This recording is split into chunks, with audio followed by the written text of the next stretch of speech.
السلام علیکم ورحمۃ اللہ وبرکاتہ۔ ناظرین، وَاعْلَمُوا قرآن مجید کا 10واں پارہ ہے۔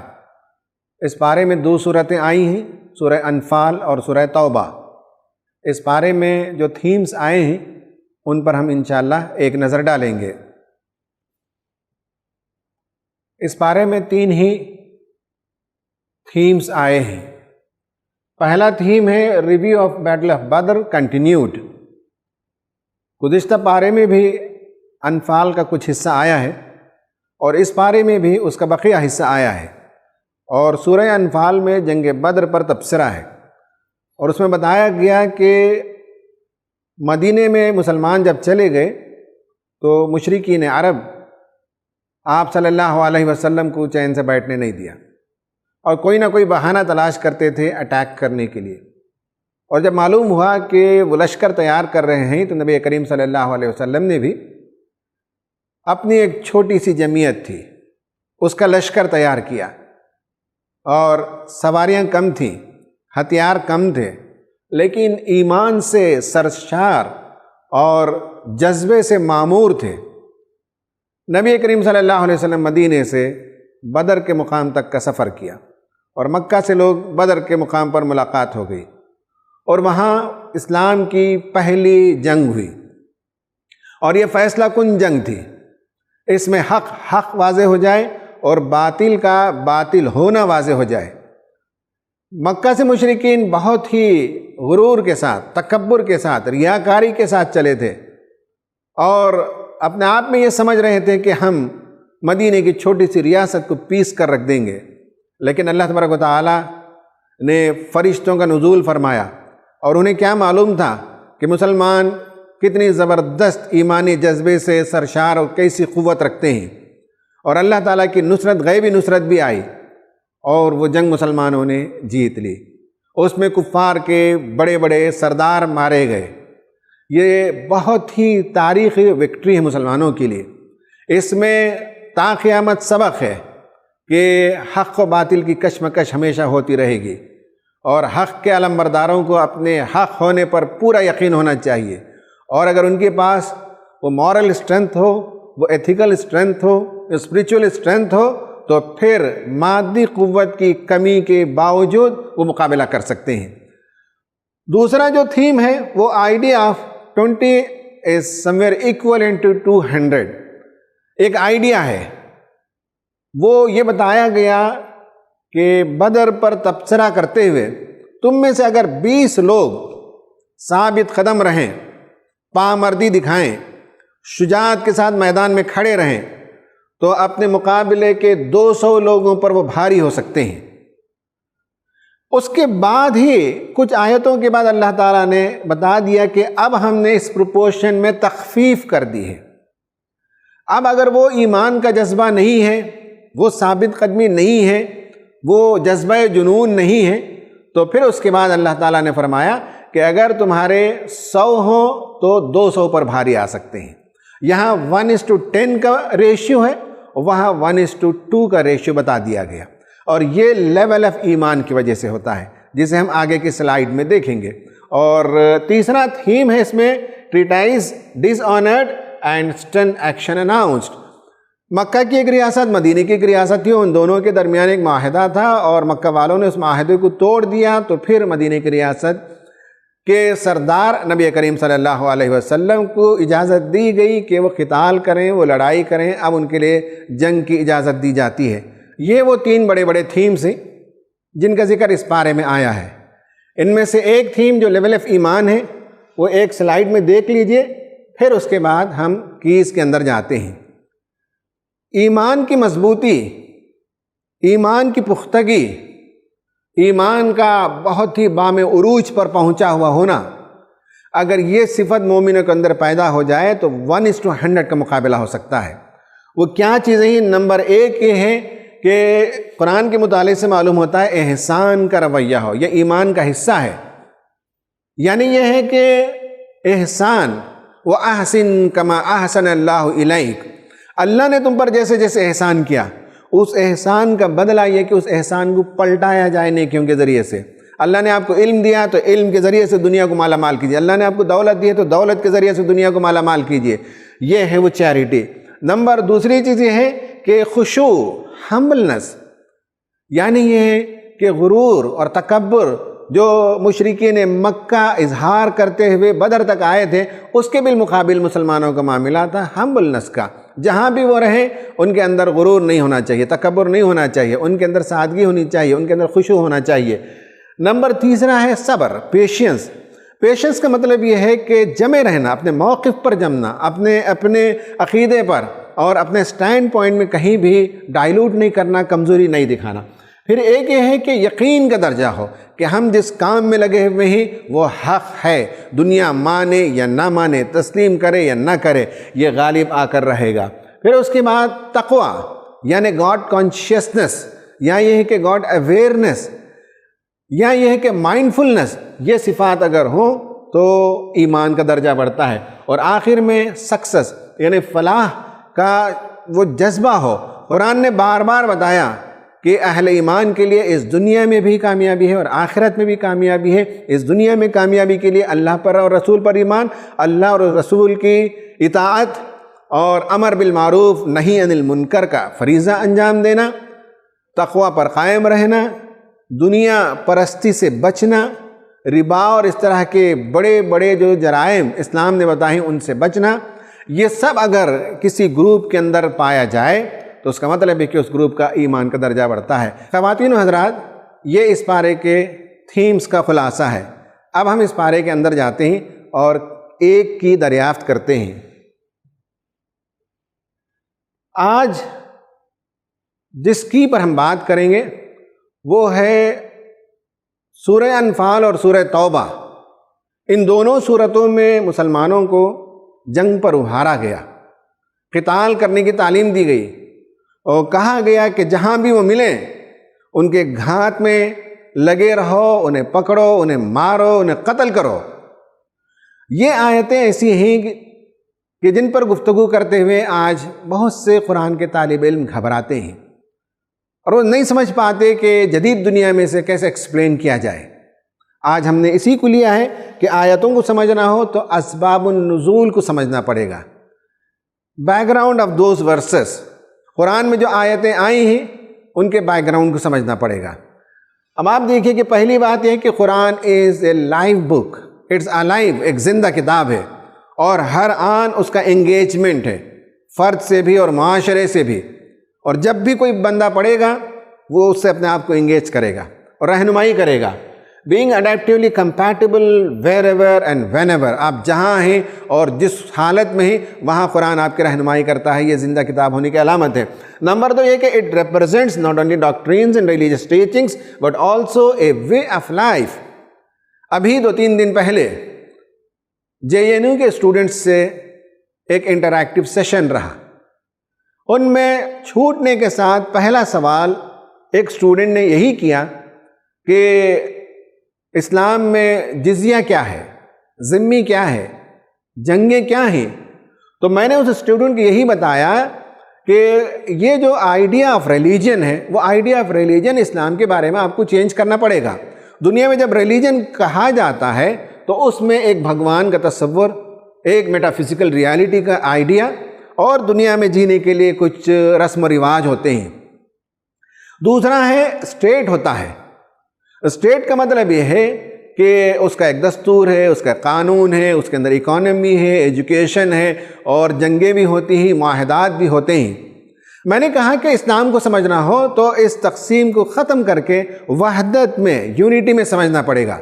اسلام ریلیجن بھی ہے، اس میں خدا کا تصور ہے، اس میں اخلاقیات کا تصور ہے، اس میں نجات کا تصور ہے، اس میں اخلاقیات کی تعلیم ہے، اور ساتھ ہی ساتھ اسلام ایک اسٹیٹ کا بھی آئیڈیا دیتا ہے۔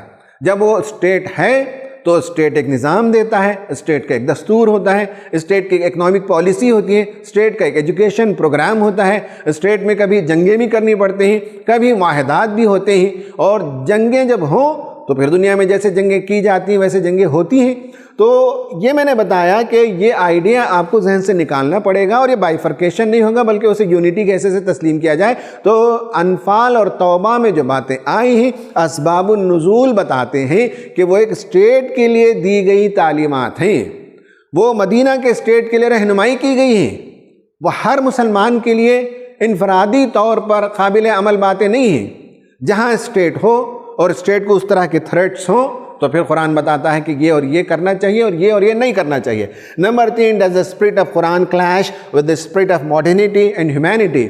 قرآن کے طالب علموں کو یہ پریشانی ہوتی ہے کہ بھئی جو ماڈرنزم ہے اور جو ہیومینٹی کا آئیڈیا ہے اس کے خلاف یہ آیتیں پڑھتی ہیں، ایسا انہیں سمجھ میں آنے لگتا ہے. معلوم ہونا چاہیے کہ ماڈرنٹی میں ہیومینٹی کا تصور اٹھایا گیا، ابھارا گیا، لیکن وہ اسلام کا اور قرآنی تعلیمات کا کہیں میچ نہیں کر سکتے.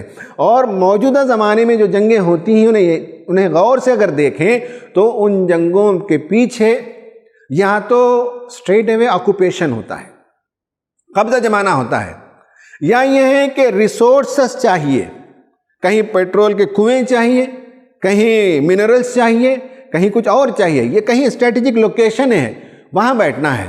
تو ریسورسز ہے، آکوپیشن ہے، یا ہیجیمونی باقی رکھنا ہوتا ہے. اپنی قوت کے اظہار کے لیے کسی ملک پر قبضہ کر کے بیٹھتے ہیں. لیکن یہ ماڈرنٹی کے پیچھے جو کچھ اس وقت دنیا میں پایا جاتا ہے کہیں اس کا اسلام سے مقابلہ کر ہی نہیں سکتے. اسلام نہ قبضہ کرنے کی تعلیم دیتا ہے، نہ ریسورسز کو لوگوں کے چھین لینے کی اجازت دیتا ہے، نہ ہیجیمونی برقرار رکھنے کی تعلیم دیتا ہے. پھر اس کے بعد ان آیتوں کو سمجھنے کے لیے اسباب النزول کو سمجھنا ہو تو اس میں 12 مرتبہ مسلمانوں کو جنگ کرنے کی تعلیم ہے قرآن کے اندر، اور 170 آیتیں ایسی ہیں جس میں لفظ قتلہ اسی کے بہت سے مشتقات ہیں، بہت سے ڈیریویٹیوز ہیں، جیسے قتال ہے، قتل ہے، اور قاتلو ہے، اور اقتل ہے. یہ سب الفاظ آئے ہیں. اس لیے قرآن کے طالب علم کو سمجھنا چاہیے کہ اس کا کیا مفہوم ہے، اس کا پس منظر کیا ہے، اس کا اسباب النزول کیا ہے، اس پر ہم بتائیں گے. Central message permission for war, ان سب میں جو سینٹرل میسیج ہے وہ پرمیشن فار وار ہے.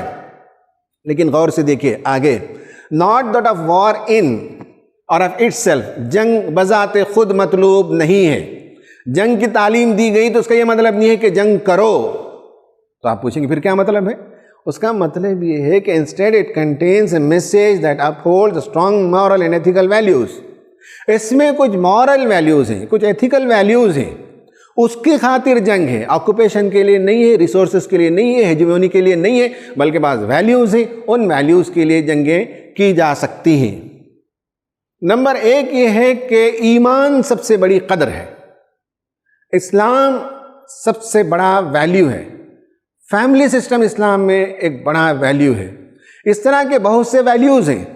اسلام چاہتا ہے کہ لوگوں کو ایمان کی آزادی ہو. اگر کہیں ایمان کی آزادی نہیں ہے تو صحابہ کرام نے نبی کریم صلی اللہ علیہ وسلم کے بعد کے زمانے میں جو جنگیں کی ان میں ایک وجہ یہ ہے کہ حکومتوں سے یہ کہا گیا کہ لوگوں کو آزادی دو، مذہب جو چاہیں قبول کریں، لیکن آزادی ہی نہ دیں، لوگوں کی گردنوں پر بھی سوار، لوگوں کے عقیدوں پر بھی سوار، تو اسلام اسے پسند نہیں کرتا. ایک ویلیو یہ ہے. ایک ویلیو یہ ہے فنڈامنٹل ہیومن ویلیوز، انسانوں کو کوئی تکلیف نہ ہو، خوشحالی ہو، اور عام انسانوں کی بہبودی ہو، جسے میں نے مقاصد شریعت کے تحت گفتگو کی ہے، آپ کو یاد ہوگا. تو مقاصد شریعت اگر کہیں مجروح ہے، کہیں انسانوں کو تکلیف ہو رہی ہے، جان کی حفاظت نہیں ہو رہی ہے، مال کی حفاظت نہیں ہو رہی ہے، تو ایسے میں جنگ کی جا سکتی ہے. یہ مدینے کے اسٹیٹ کو اللہ تعالیٰ نے تعلیم دی. پھر اس کے بعد پروٹیکشنل ویلیوز، ایک ہے آبلیگیٹری ویلیوز، ایک ہے فنڈامنٹل ویلیوز، ایک ہے پروٹیکشنل ویلیوز. یعنی یہ کہ لیجسلیشن کرنے کی تعلیم اسلام دیتا ہے. اسلام کے نزدیک ویلیو میں یہ ہے کہ مرد اور عورت صرف شادی کے ذریعے سے آئیں، شادی کے بغیر اگر قریب آتے ہیں تو اس کے لیے اس ویلیو کو پروٹیکٹ کرنے کے لیے قانون بنے گا. زنا کے سلسلے میں واضح تعلیمات آئیں گے. مال کی حفاظت ہونی ہے، اور اگر کسی کے مال کی حفاظت نہیں ہو رہی ہے، چوری ہو رہی ہے، تو اس کے لیے پروٹیکشنل ویلیوز کے تحت لاز بنیں گے، قوانین بنیں گے. پھر امپلیمنٹیشنل ویلیوز ہیں، یعنی اسے نافذ کرنے کے لیے حدیں بتائی گئیں. زانی کی سزا کیا ہے، چور کی سزا کیا ہے، یہ حدیں بتائی گئی ہیں. اب آخر میں دیکھ لیجئے انسٹرکشنل ویلیو کیا ہے. not to engage in hostile activities against Muslims. یعنی میں نے کہا کہ قتال کی آیت ہے تو یہ مسلمانوں سے یہ نہیں کہا گیا کہ تم قتل کرو، تم جنگ کرو، بلکہ یہ کہا گیا دیگر اقوام سے کہ مسلمانوں کے ساتھ تمہارا جو ہسٹائل رویہ ہے، مکہ چھوڑ چکے، مدینے میں جا کر انہوں نے اپنی زندگی شروعات کر دی، ایک چھوٹی سی ریاست بنا لی، تم وہاں بھی انہیں چین سے نہیں بیٹھنے دیتے، تو اللہ تعالیٰ نے کہا کہ ان سے لڑو۔ اس کا مطلب یہ ہے ان سے کہا گیا مشرکین مکہ سے کہ ہوسٹائل ایکٹیویٹیز چھوڑ دو ورنہ لڑائی کے لیے تیار رہو۔ منافقین سے لڑو یہ کہا گیا، اس کا یہ مطلب نہیں ہے کہ یو انگیج ان اے وار، بلکہ ان سے کہا گیا منافقین سے کہ مسلمانوں کے اندر صفوں کو پھاڑنا یہ بدترین عمل ہے، اگر آئندہ ایسا کرو گے تو تیار ہو جاؤ، تمہارے خلاف لڑائی ہوگی۔ تو گویا کہ اس کے اندر ایک سٹل وارننگ ہے not to engage in hostile activities۔ تو ان آیتوں کو سمجھنے میں اگر یہ بات آپ سمجھ لیتے ہیں اسباب النزول، تو بڑی آسانی کے ساتھ سمجھ سکتے ہیں کہ اسلام ایسی تعلیمات کیوں دیتا ہے۔ ناظرین، اب ہم اس سلائیڈ میں اس پارے کی بعض منتخب آیتوں کو لے کر بتائیں گے کہ انہیں اسباب النزول کے پس منظر میں، اسباب النزول کے حوالے سے اس زمانے میں جو پولیٹیکل بیک گراؤنڈ تھا، اس بیک گراؤنڈ میں کیسے سمجھا جائے۔ پہلی بات یہ بتائی گئی جو سورہ بقرہ کے اندر آئی ہے۔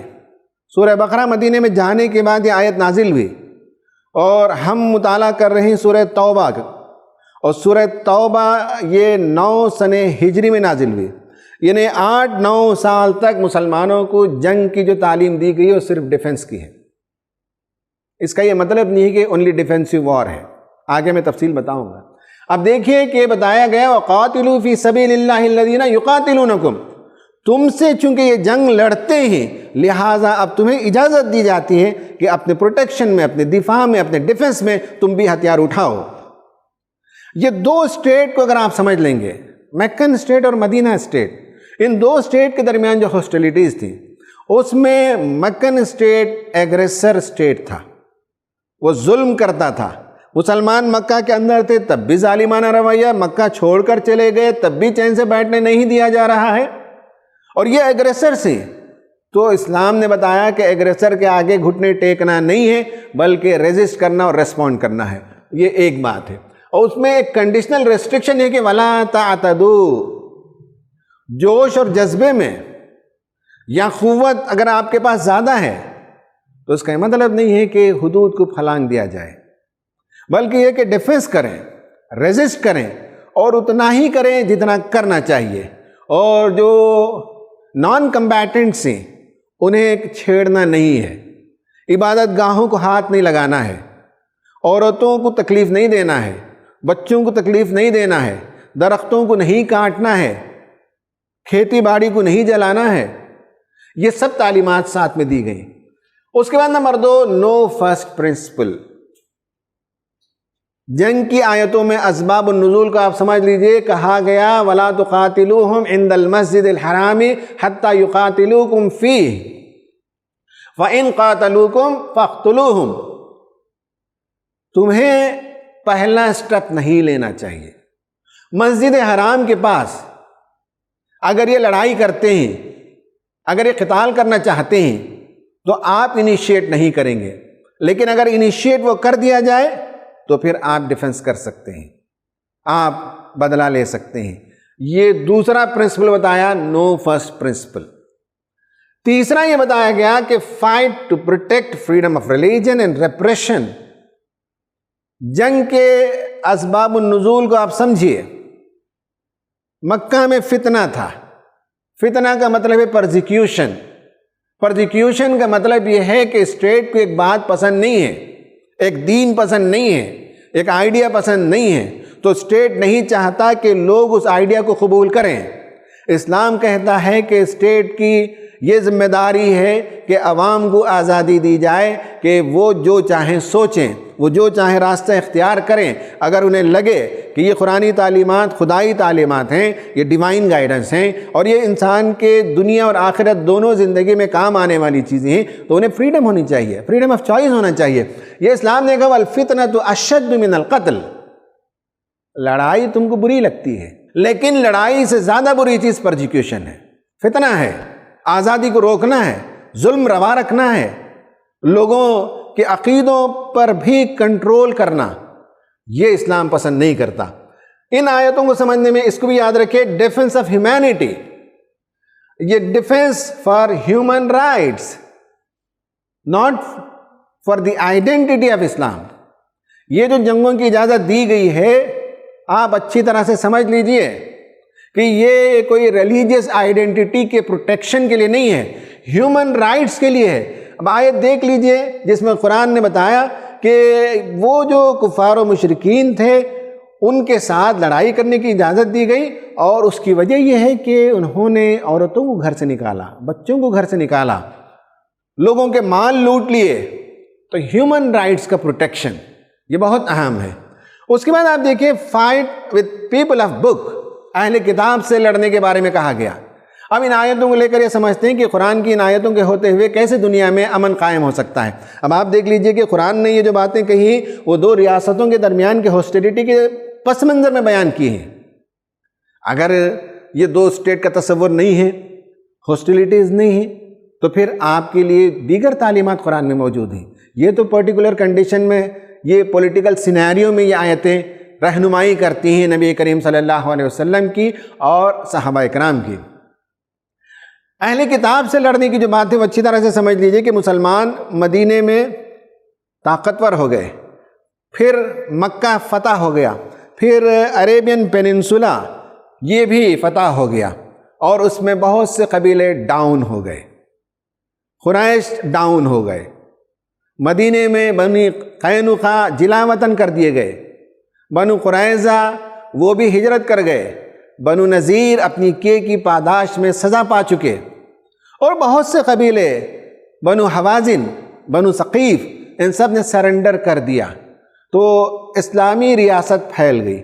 اسلامی ریاست کے سرحد پر رومن امپائر شروع ہوتا ہے۔ رومن امپائر کے شہنشاہ کو خطرہ لاحق ہوا۔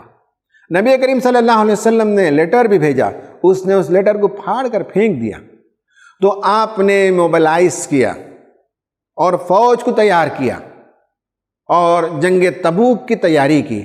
یہ جنگ تبوک اہل کتاب، رومن امپائر صاحب کتاب لوگ تھے، نصارہ تھے، اور انہوں نے ہاسٹیلیٹی شروع کی اور مسلمانوں کے ساتھ ناروا رویہ اختیار کیا جب نبی کریم صلی اللہ علیہ وسلم نے اپنے ڈپلومیٹس کو بھیجے تھے۔ تو اس کے لیے لڑائی کی اجازت دی گئی، اور یہ بھی آپ دیکھیں گے کہ دو اسٹیٹ کے درمیان ہے۔ اب مدینہ اسٹیٹ نہیں ہے، اب عریبین پیننسولا ایک بڑا اسٹیٹ ہے ورسس رومن امپائر ہے۔ یہ اس پس منظر میں یہ آیتیں ہیں۔ ڈیفینڈ دی سیکریڈ منتھس، یہ بھی پیورلی پولیٹیکل ہے۔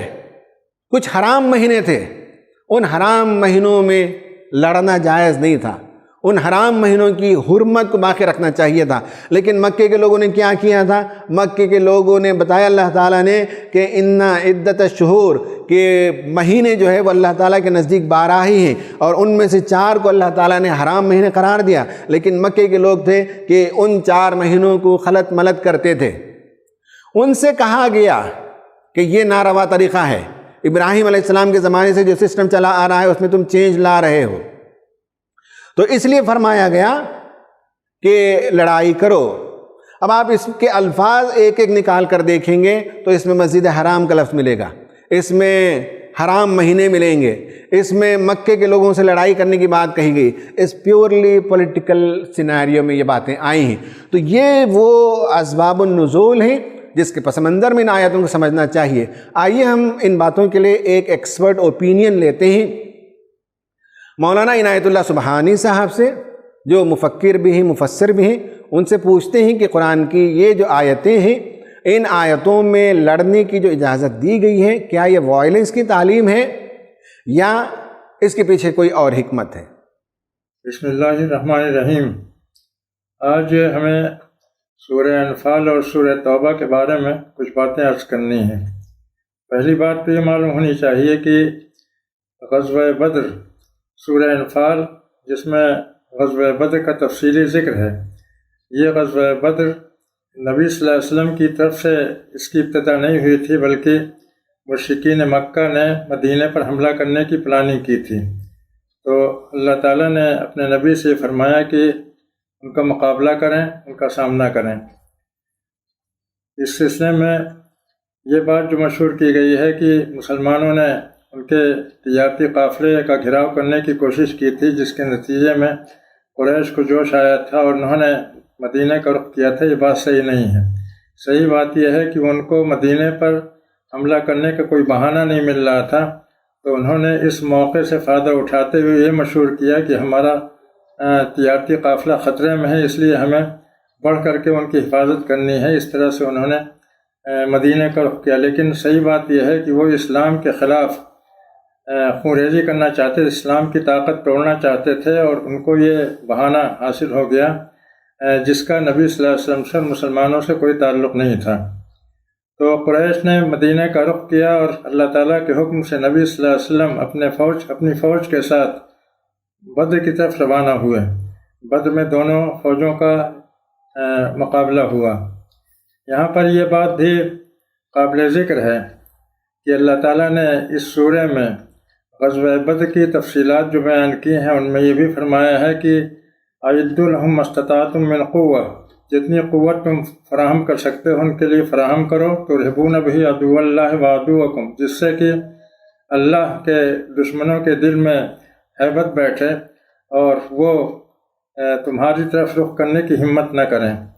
یہ بات ذہن میں رہنی چاہیے کہ جنگی تیاریاں کبھی تو ہوتی ہیں خونریزی کے لیے، اور کبھی اس کا مقصد یہ ہوتا ہے کہ دشمن کے دل میں ہیبت بیٹھ جائے اور وہ ہماری طرف نظر اٹھانے کی ہمت نہ کرے۔ یہاں پر وہی چیز تھی۔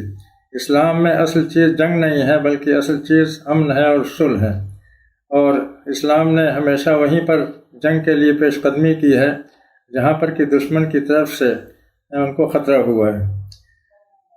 پھر یہ بات بھی قابل ذکر ہے کہ جنگ کے بعد بہت سارے قیدی 70-75 قیدی قریش کے مسلمانوں کے قبضے میں آئے، لیکن ان قیدیوں کے ساتھ حسن سلوک کیا گیا اور ان سے فدیے پر معاملہ ہو گیا، حالانکہ یہ وہ لوگ تھے جنہوں نے برسہ برس تک مسلمانوں کو مکے میں ستایا تھا اور ہر طرح سے ان پر ظلم کے پہاڑ توڑے تھے، لیکن ان کے ساتھ حسن سلوک کیا گیا۔ جتنے دن وہ مدینے میں رہے ان سے اچھا برتاؤ کیا گیا، ان کو عزت کے ساتھ کھانا پانی دیا گیا، اور جب وہ فدیہ ادا کر کے جانے لگے تو ان سے فدیہ لے کر کے ان کو رخصت کر دیا گیا۔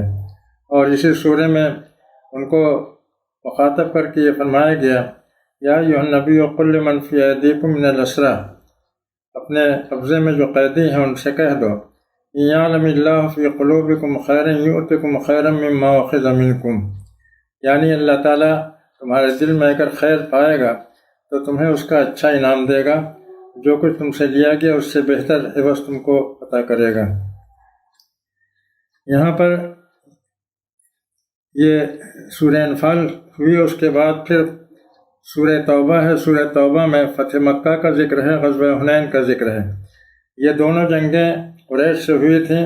غزوہ حنین فتح مکہ کے بعد ہوئی۔ فتح مکہ کی وجہ یہ ہوئی کہ صلح حدیبیہ کے موقع پر قریش کے ساتھ 10 سال کی صلح ہوئی تھی، لیکن 2 سال بھی نہیں گزرے تھے کہ انہوں نے عہد شکنی کی، اور مسلمانوں کے جو حلیف بنی خزاعہ تھے ان پر ان کے حلیف اور قریش نے بنی بکر نے ان پر حملہ کیا، اور رات میں ان پر جو ہے حملہ کیا اور خونریزی کی، جس کے نتیجے میں بنی خزاعہ کے بہت سے آدمی مارے گئے۔ تو اس کی وجہ سے جو صلح حدیبیہ ہوئی تھی وہ ختم ہو گئی، اور قریش کو آگاہ کر دیا گیا کہ 4 مہینے کی تمہیں مہلت دی جاتی ہے کہ تم اس 4 مہینے کے اندر جہاں چاہو منتقل ہو جاؤ، اس کے بعد پھر اس سرزمین میں تمہیں برداشت نہیں کیا جائے گا۔ لیکن ساتھ ہی ساتھ یہ بھی کہا گیا کہ وَإِنْ أَحَدٌ مِّنَ الْمُشْرِكِينَ اسْتَجَارَكَ فَأَجِرْهُ، اگر وہ تم سے پناہ چاہیں تو ان کو پناہ بھی دو، یہاں تک کہ وہ قرآن پاک سن لیں، اللہ کا کلام سن لیں۔ اور اس کے بعد پھر غزوہ حنین کا ذکر آتا ہے۔ غزوہ حنین میں یہ چیز سامنے آتی ہے کہ اللہ تعالیٰ نے اپنی خاص مدد سے مسلمانوں کو فتح نصیب کی، ورنہ ان سے کچھ غلطیاں ہوئی تھیں جس کی وجہ سے ان کو تھوڑی سزا بھی دی گئی۔ یہ چند باتیں ہیں جو ان دونوں صورتوں کے تعلق سے عرض کرنی تھی۔ وآخر دعوانا الحمدللہ رب العالمین۔ ناظرین، آپ نے مولانا کو سنا، اور مولانا نے دونوں صورتوں میں جنگ بدر اور پھر جنگ تبوک فتح مکہ کے حوالے سے بتایا کہ اسلام اور مسلمانوں نے پہل نہیں کیا، بلکہ جب ظالموں نے پہل کیا تو پھر اس وقت مسلمانوں کو ہتھیار اٹھانا پڑا۔ تو مجھے یہ عرض کرنا ہے کہ ہمارے جو اسٹوڈنٹس قرآن سے دلچسپی رکھنے والے جب قرآنی آیاتوں کو پڑھیں تو اس کے پیچھے اسباب النزول کو یاد رکھیں، اور جب کسی سے گفتگو کریں تو شرح صدر کے ساتھ بیان کریں کہ اسلام ایک اسٹیٹ کے لیے بھی تعلیم دیتا ہے۔ اب ہم اپنے آج کے لیکچر کے آخری حصے میں آتے ہیں، اور وہ ہے ایکٹیویٹیز۔ پہلی ایکٹیویٹی یہ ہے کہ آن a scale of 1 to 10 assess your level of ایمان and plan for improvement۔ میں نے بتایا کہ ایمان کا درجہ بہت اونچا ہونا چاہیے، اور پختہ ایمان ہو تو اس کے نتیجے میں 1-10 پر بھاری آ سکتے ہیں، یہ اسلام نے بتایا۔ اور آپ سے سوال یہ ہے کہ آپ کا درجہ ایمان کس سطح پر ہے؟ 1 سے 10 کے اسکیل پر اپنے آپ کو میجر کیجئے، نمبر دیجئے، اور آپ کو لگتا ہے کہ آپ کا درجہ ایمان کم ہے، اسے بڑھانے کی تدابیر اختیار کریں۔ نمبر 2، what values do you uphold in life? Islam اقدار کی پاسداری کی تعلیم دیتا ہے۔ آپ کے نزدیک کیا اقدار ہیں، کیا ویلیوز ہیں جن کے لیے جیتے ہیں، جن کے لیے مرنا ہے؟ بہت سے لوگ ہیں جو جیتے ہیں تو کوئی پرپز نہیں ہے، وہ دنیا کے لیے جیتے ہیں، وہ پیٹ کے لیے جیتے ہیں، وہ اسی دنیا کے آرام و آسائش کے پیچھے دوڑ لگاتے ہیں۔ یہ کوئی اعلیٰ اقدار نہیں ہے، کوئی بڑے ویلیوز نہیں ہیں۔ انسانوں کو دینے، انسانوں کو نوازنے، سوسائٹی کو بہتر بنانے کے لیے کیا ویلیوز آپ کے پاس ہیں، اس کا جائزہ لیجئے۔ فائنڈ آؤٹ دی اسباب النزول آف سورہ انفال۔ اس میں سورہ توبہ اور سورہ انفال دونوں صورتیں آئی، میں نے سورہ توبہ کی آیتوں کو سلیکٹ کر کے آپ کے سامنے بتایا کہ اسباب النزول کیا تھے۔ سورہ انفال کے بارے میں آپ ذرا غور سے دیکھیے اور فائنڈ آؤٹ کیجئے کہ اس کے اسباب النزول کیا ہیں۔ خواتین و حضرات، اس پر آج ہماری گفتگو ختم ہوتی ہے۔ اللہ تعالیٰ سے دعا ہے کہ اللہ تعالیٰ ہمیں قرآن کی آیتوں کو اسباب النزول کے حوالے سے بھی سمجھنے کی توفیق عطا فرمائے۔ آمین۔ وآخر دعوانا ان الحمد للہ رب العالمین۔